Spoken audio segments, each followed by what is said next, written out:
रामपुर गांव में एक बहुत पुराना घर था। उस घर को सब लोग भूतिया कहते थे। जो भी वहां रहने आता उनकी किसी न किसी कारण मृत्यु हो जाती, इसीलिए वो घर खरीदने के लिए कोई भी तैयार नहीं होता था। एक बार रमेश नाम के आदमी ने उस घर को बहुत ही सस्ते दाम में खरीद लिया और अपने बेटे राहुल के साथ सारा सामान लेकर वहां रहने आ जाता है।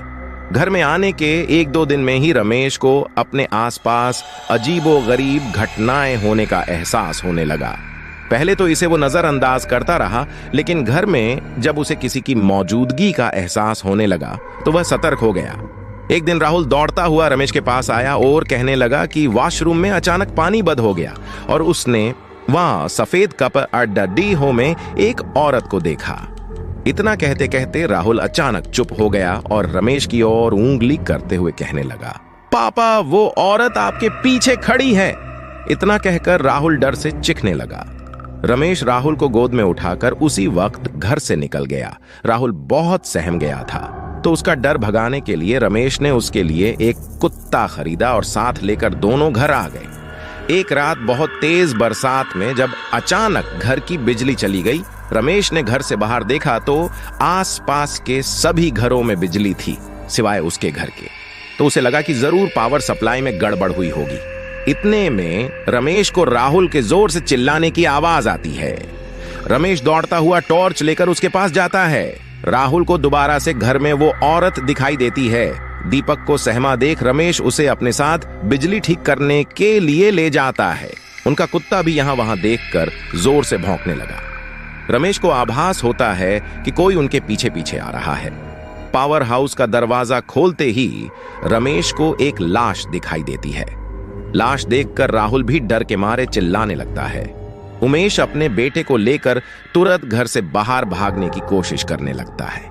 घर से बाहर निकलते हुए अचानक रमेश का पैर दरवाजे के पास बनी लकड़ी की बनी सीढ़ियों में फंस जाता है और बहुत कोशिश करने पर भी वह पैर बाहर नहीं निकाल पाता है।